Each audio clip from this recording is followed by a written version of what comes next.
বিভা, তোরাল, বলো মা। আমাদের সাথে যাই হোক না কেন আমরা চম্পাকুলির স্বাদের অনুষ্ঠান নিশ্চয়ই করব। আরে এটা তো খুব ভালো কথা সন্তু, এটা দরকারও। চম্পা তো আমাদের পরিবারের সদস্য, তাই না? ওই দেখো চম্পা। চম্পা, দেখো তুমি, তোমার স্বাদের অনুষ্ঠান আমরা খুব ধুমধাম করে করব। শুধু তাই নয়, আমরা পুরো গ্রামের লোকেদের আর আমাদের সব আত্মীয় স্বজনকে ডাকবো। এই কিরে, তোর সাধে আমাকে তোর পাশে দাঁড়াতে দিবি তো? পিসিমা আপনাকে ছাড়া কি করে? তোর কাছে জিজ্ঞাসা করিনি, তোকে বলছি তোর সাধে তো আমাকে তোর পাশেই দাঁড়িয়ে থাকতে হবে।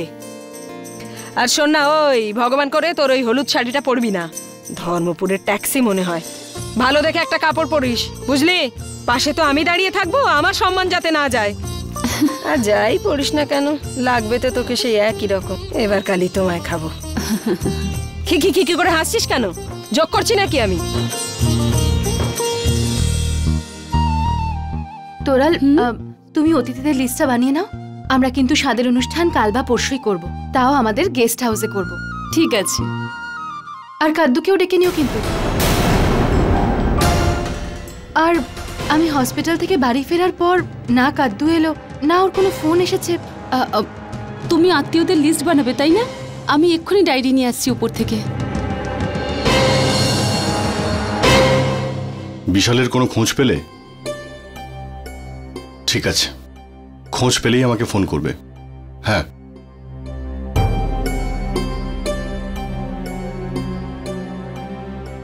কি হয়েছে তোরাল?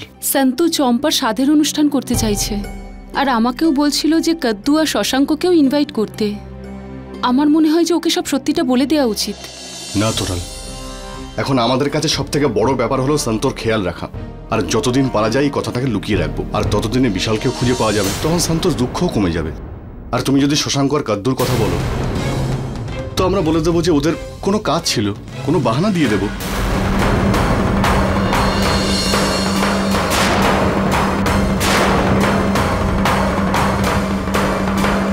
তোমরা বলো আমাকে কি হয়েছে? হ্যাঁ, বাকি সব ঠিক আছে। ওই মহিলা তো মরে গিয়েছে, কিন্তু ওর সঙ্গে একটা ছেলে ছিল না, ওই যে সারাং, ওর খোঁজ নিয়ে দেখো তোমরা।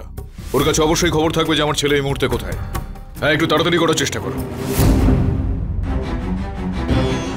এসব আমি কি শুনছি মালিক?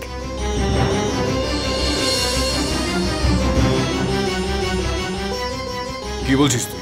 আমি দারোগাবুর সঙ্গে কথা বলছিলাম। শশাঙ্ককে আপনি কি বলেছেন? তুই কি আদৌ জানিস যে ও কি কাজ করেছে? হ্যাঁ, আমি সবকিছু শুনেছি, সবকিছু জানি, কিন্তু আমি এটা মানি না। শশাঙ্ক এরকম করতে পারে না। তোর এরকমটা মনে হচ্ছে কেননা তোর ওর প্রতি একটা অন্ধবিশ্বাস রয়েছে। তুই কি জানিস একদিন ওর জন্য আমি তোকে হারিয়ে ফেলতে বসেছিলাম? আচ্ছা ঠিক আছে, আমি মেনে নিচ্ছি, কিছুক্ষণের জন্য মানছি যে ও নির্দোষ, কিন্তু ওর নির্দোষ থাকার কোনো রকম প্রমাণ কেউ আজ পর্যন্ত দিতে পেরেছে? নিজের লোককে প্রমাণ দেওয়ার কোনো প্রয়োজন হয় না, নিজের লোককে বুঝতে হয়। বোঝা যায় এই কথাটার মানেটা কি? ও যদি নির্দোষ হতো না, তাহলে আমার সামনে এসে দাঁড়াতো, এভাবে চুপ করে লুকিয়ে লুকিয়ে অন্য কোথাও থাকতো না। আমি সবকিছু জানি, কিন্তু এটা আমি মানতে পারবো না। শশাঙ্ক কখনো মিথ্যে কথা বলে না। তুই চাইলে যা খুশি তাই বলতে পারিস, কিন্তু আমি ওর ওপর যে অভিযোগটা এনেছি সেটা আমার একদম ঠিক বলে মনে হয়। আর ও একেবারেই অপরাধী, ব্যাস। আর কদ্দু, ও কি অন্যায় করেছে? ওর মুখটা কেন দেখতে চাইছেন না আপনি? শশাঙ্ককে কথা শোনানোর আগে আপনি এটাও ভুলে গেলেন যে কদ্দু এই বাড়ির আপনার মেয়ে হয়। পরিবার হতে পারে বা এই গ্রাম, আজ পর্যন্ত যারা যারা আমার কাছে অপরাধ করেছে আমি তাদের প্রত্যেককে শাস্তি দিয়েছি। আর যদি আমার মেয়ের কোনোভাবে এরকমটা মনে হয়ে থাকে যে আমি ওর স্বামীকে ওর অপরাধের জন্য শাস্তি দিয়ে খুব খারাপ কাজ করেছি, তাহলে সেটা লাগু কর, আমার তাতে কিচ্ছু এসে যায় না। আজকের পর থেকে এই বাড়ির ভেতরে ওই ছেলেটার নাম যেন কেউ উচ্চারণ না হয়।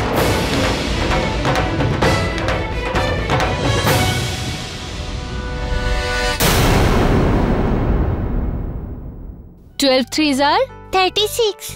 very good. 12 fours are 48. अरे वाह। Dida.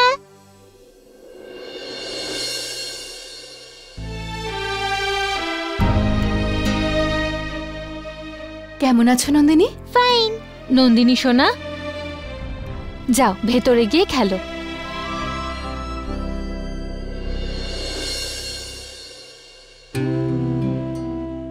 কদ্দু, বাড়িতে সবাই, তুমিও আমার থেকে আবার এত বড় একটা কথা লুকিয়ে গেলে। এত কিছু হয়ে গেল আর আমাকে কেউ কিচ্ছু বললো না। কদ্দুক ফুল কার ছিল, কে অন্যায় করেছে, কে কি করেছে, আমি সব কিচ্ছু জানি না। আমি শুধুমাত্র এইটুকু জানি, যখন নিজের লোকের সাথে এরকম কোনো ঘটনা ঘটে তখন সেটা শুধুমাত্র পরিস্থিতির চাপে ঘটে।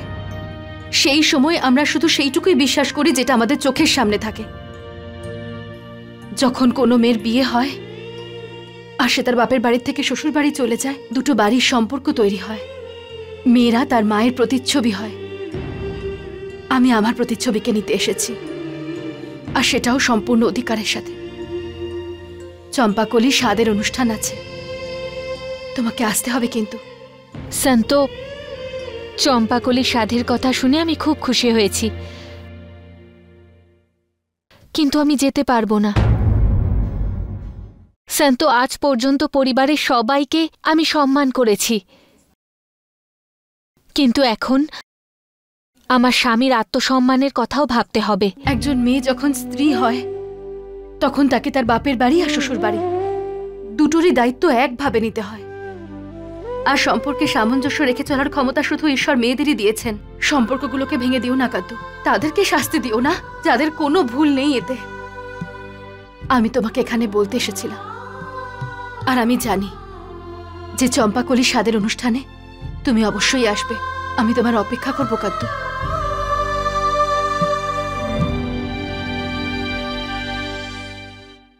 আরে শোনো, হ্যাঁ? এটা কার জন্য নিয়ে যাচ্ছ? মাসিমা আনতে বললেন। আচ্ছা ঠিক আছে, বেলপাতা এনেছো? যা ভুলে গেছি।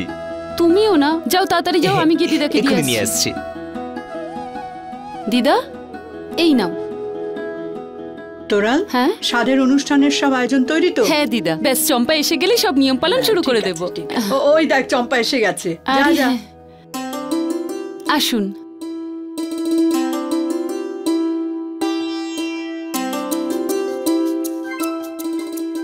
বসুন। জয় শ্রীকৃষ্ণ। বসুন বসুন।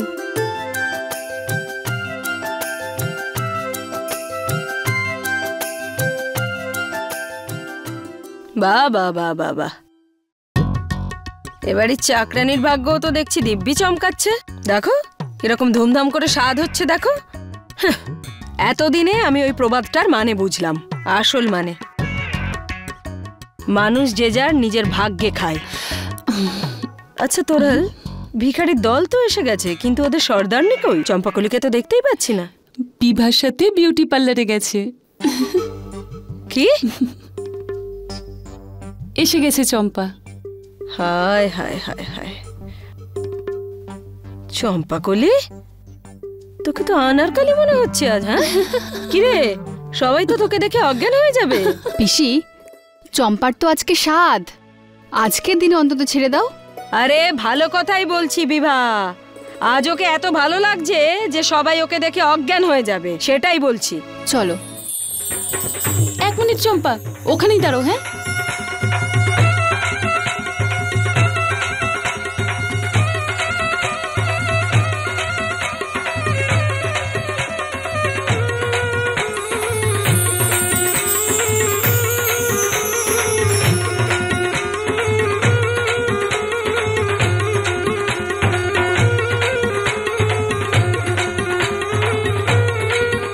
চলো স্বাদের অনুষ্ঠান শুরু করো। হ্যাঁ দিদা, তুমি সব থেকে বড়, তাই তুমি সবার আগে আশীর্বাদ করবে।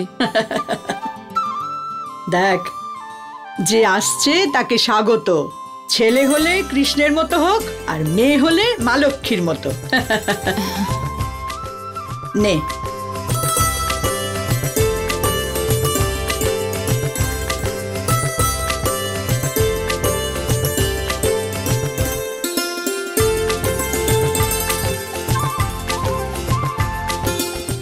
আরে নন্দিনী এসে গেছে। এই চল চল, তোর সাথে অনেক কথা আছে, চল।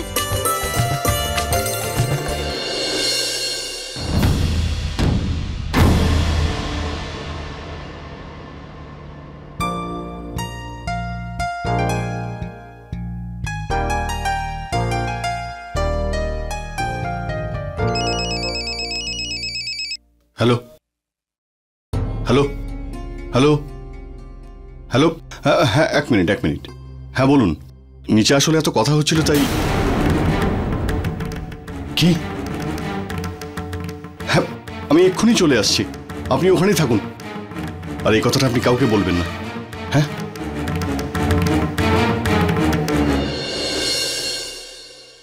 কি হয়েছে হিতেন? কিছু হয়েছে নাকি? দেখো, সারাঙ্গের খোঁজ পাওয়া গেছে। কি? এক্ষুনি যে ফোন করলো সে বললো সারাঙ্গকে দেখতে পেয়েছে। আর মেঘা মারা যাওয়ার পরে যদি কেউ বলতে পারে যে বিশাল কোথায়, সেটা হলো সারাঙ্গি। দেখো, এই সুযোগ আমি আগেও হারিয়েছি, সুযোগ পেয়েও আমি বিশালকে ফিরিয়ে আনতে পারিনি, কিন্তু এইবার আমি কোনো ভুল করতে চাই না। এবার আমি যে কোনোভাবেই হোক বিশালকে ফিরিয়ে আনবো, আর বাবা আর শান্ত এতে খুবই খুশি হবে। তোরাল, এটা মনে রেখো, এই কথাটা যেন কেউ কোনোভাবেই জানতে না পারে, ঠিক আছে?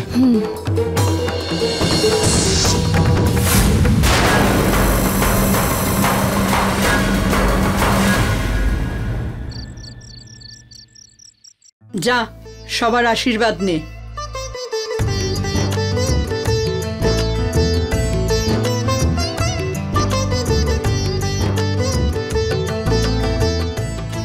আরে ঠিক আছে ঠিক আছে ঠিক আছে, এরকম সময় কারোর সামনে এভাবে ঝুঁকতে নেই গো। এনে দাও। ধর্মরাজ মাহিয়া বংশী,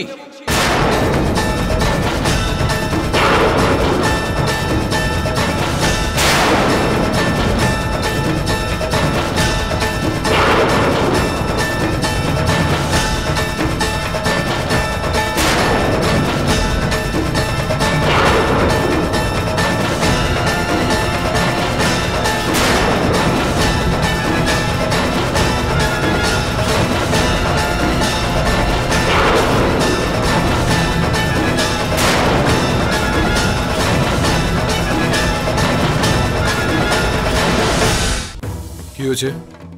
মাথা খারাপ হয়ে গিয়েছে নাকি তোর? এভাবে চিৎকার করছিস কেন? শোন, এটা কিন্তু ভদ্রলোকের বাড়ি।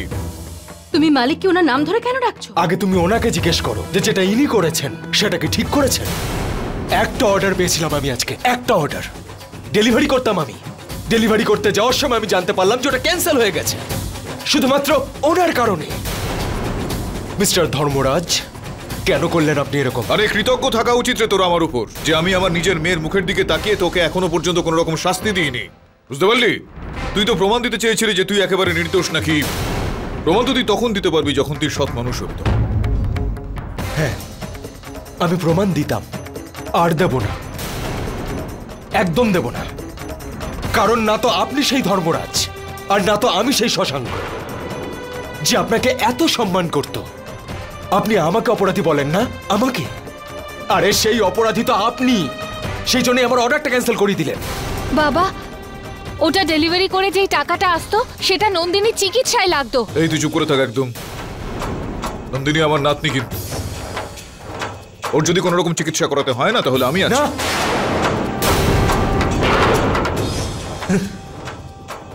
আপনি কি আমাকে ভিখারি ভাবেন নাকি? হ্যাঁ, আমার কাজকর্ম বন্ধ করিয়ে দিলেন, আর এখন আপনি টাকা দেখাচ্ছেন যাতে সেই টাকাটা আমি নিয়ে নিই। বাহ বাহ, ধর্মপুরের ধর্মরাজ, বাহ। প্রথম কথা তো এটা যে পুরো গ্রামের সামনে আপনি আমাকে অপমান করলেন, আর আজকে আমার স্ত্রী আর সন্তানের সামনে আমাকে আবার অপমান করছেন। শশাঙ্ক, এরকম কোনো ব্যাপার না, কথাটা একটু বোঝো। আগে এনাকে বলো যাতে মনুষ্যত্ব না হারায়। আরে একেবারে মাথা খারাপ হয়ে গিয়েছে নাকি? যা এখন এখান থেকে যা, খুব একটা সুস্থ নেই মনে হচ্ছে তুই। এখন জ্ঞান ফিরেছে, এবার সব বুঝতে পারছি আমি। মিস্টার ধর্মরাজ, আজ আমি আপনাকে চ্যালেঞ্জ করছি। এখন আমি এই ধর্মপুরে থেকে আপনার থেকে বেশি এত টাকা রোজগার করব যে আপনি আর আপনার পরিবার লজ্জা পাবে। চলো কদ্দু, কদ্দু, আজ তোমাকে একটা সিদ্ধান্ত নিতেই হবে। তুমি আমার সাথে যেতে চাও নাকি তোমার বাবার সঙ্গে থেকে যেতে চাও? যেটা ভালো বুঝবে করো।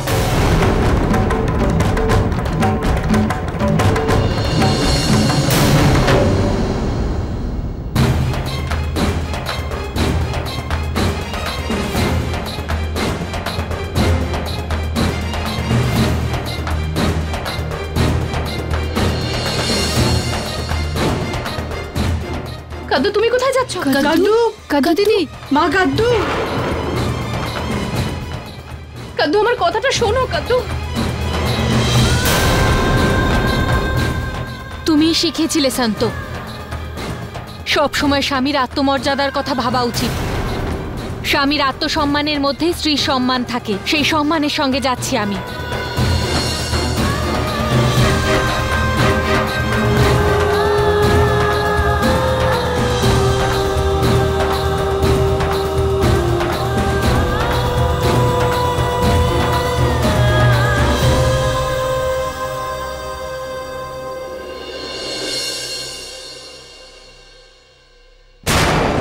বাবা,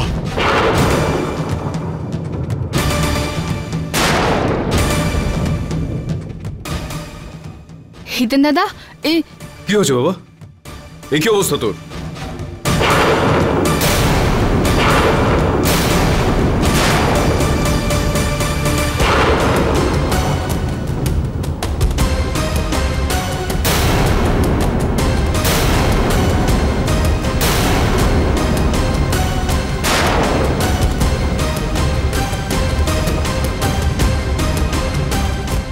মঙ্গি সারাংকে মেরে ফেলেছে।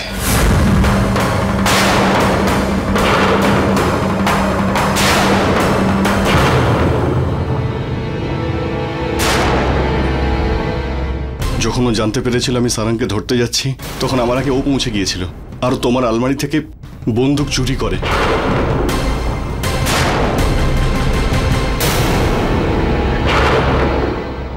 আর ও সারাংকে মেরে ফেলে। মুঙ্গি, মুঙ্গি, মুঙ্গি, তুই সারাংকে কেন মারতে গেলি? মুঙ্গি বল না। মুঙ্গি, মুঙ্গি, মুঙ্গি বল না। মুঙ্গি বল না, বল। এটাই প্রায়শ্চিত্ত আমার খারাপ কাজের।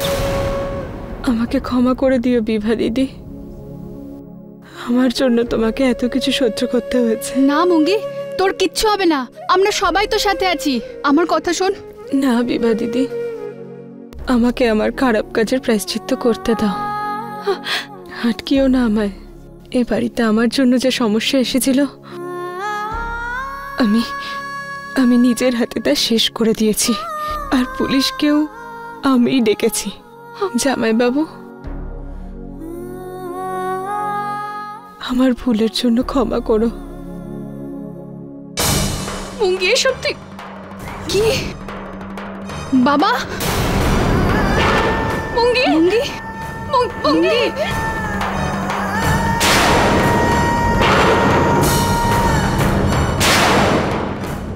মুঙ্গি, মুঙ্গি,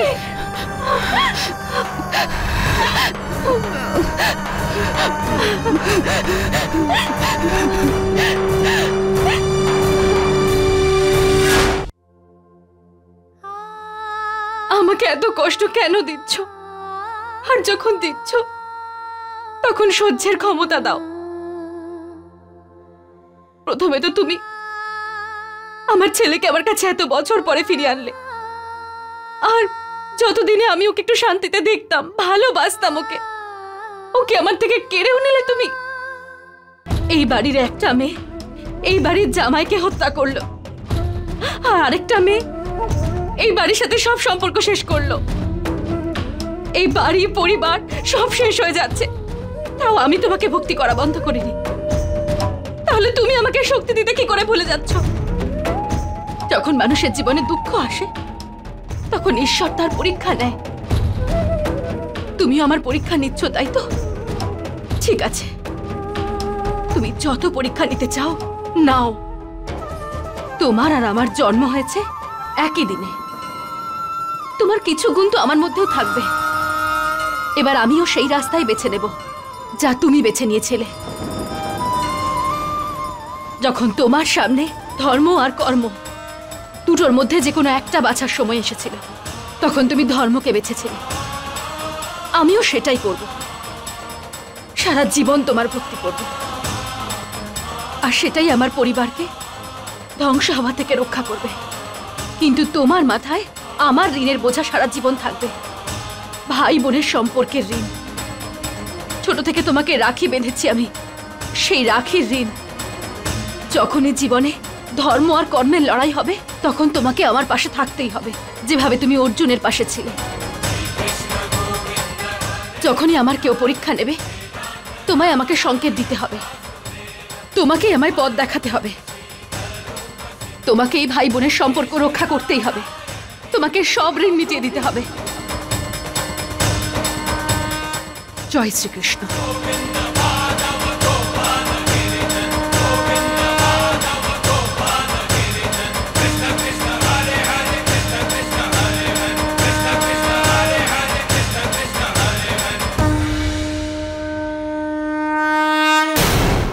अपने पसंदीदा शो के फुल एपिसोड देखने के लिए अभी डाउनलोड करें दंगल प्ले ऐप।